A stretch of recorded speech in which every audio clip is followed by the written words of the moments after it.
حضرت سیدنا عمر فاروق رضی اللہ تعالیٰ عنہ کی بات، جیسے کہ مختلف جگہوں پر جب وہ کوئی بات کہا کرتے تھے تو اللہ کریم ویسی ہی آیات مبارکہ قرآن کریم کے اندر نازل فرما دیتے۔ تو ایسا ہی ایک واقعہ ہے، ایک منافق ہے، اس کا قرآن کریم کے اندر کافی دفعہ کافی جگہوں پر ذکر بھی آیا ہوا ہے۔ عبداللہ بن ابی بن سلول اس کا نام تھا۔ تو اس کی وفات ہو گئی، وہ خود منافق تھا اور اس کا بیٹا تھا جو کہ صحابی تھا۔ تو اب اس کی وفات ہو گئی، عبداللہ بن ابی بن سلول جو منافق ہے، اس کی وفات ہو گئی۔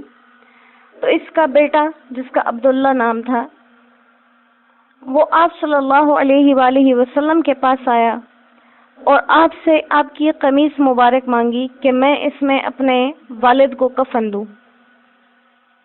آپ نے اس کو اپنی قمیص دے دی،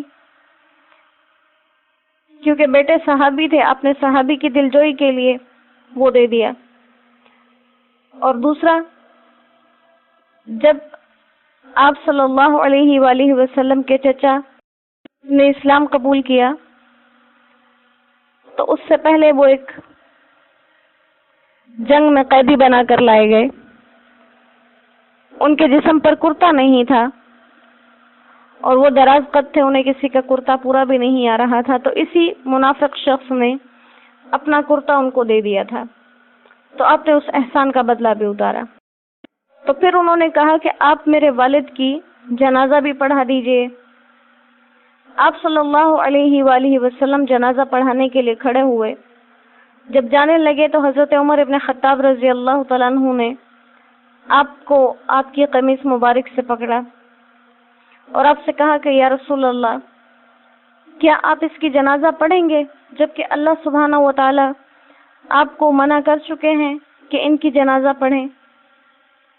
آپ صلی اللہ علیہ وآلہ وسلم نے جواب دیا کہ مجھے اللہ تعالیٰ نے اس آیت کے اندر اختیار دے رکھا ہے، اگر آپ چاہیں تو یہ کام کریں، اگر آپ چاہیں تو نہ کریں۔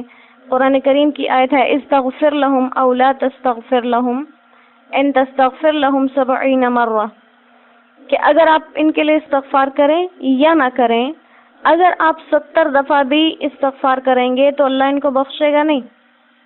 تو آپ نے فرمایا اس آیت میں مجھے اختیار ملا ہوا ہے اور میں کوشش کروں کہ میں 70 سے زیادہ دفعہ اس کے لیے استغفار کر سکوں، تاکہ اگر وہ بخشا جا سکتا ہے تو بخشا جائے۔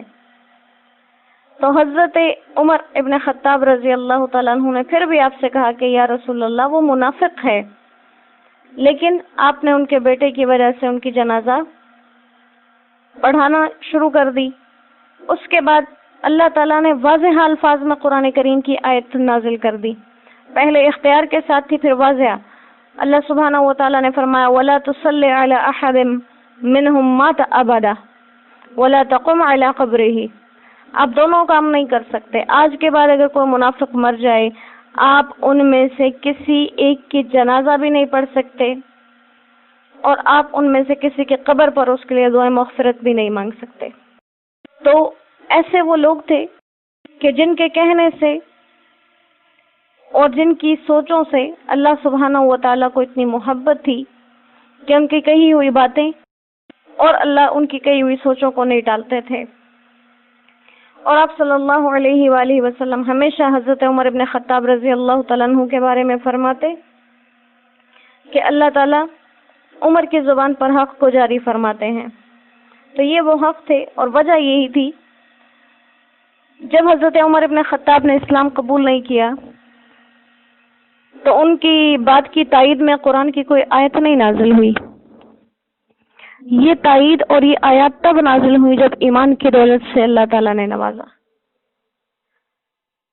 تو ضروری اللہ تعالیٰ کی رحمتوں کو اپنی طرف متوجہ کرنے کے لیے اور اللہ تعالیٰ سے اپنے معاملات سدھارنے کے لیے ایمان کی دولت کا ہونا ضروری ہے، جو الحمدللہ اللہ سبحانہ و تعالیٰ نے ہمیں بن مانگے دے دی۔ اب اس ایمان کے ساتھ چیزیں قبول ہوں گی، جو اصل چیز ہے وہ اللہ نے ہمیں دے دی، باقی کی جو محنت ہے وہ ہمیں اللہ سے مانگ مانگ کے کرنا ہے۔ تو انشاءاللہ اپنی زندگی کو ہم کوشش کریں کہ ان کاموں کے کرنے میں گزار دیں جن سے اللہ راضی ہوتے ہیں، اور جن سے ناراض ہوتے ہیں ان سے بچنے کی کوشش کی جائے۔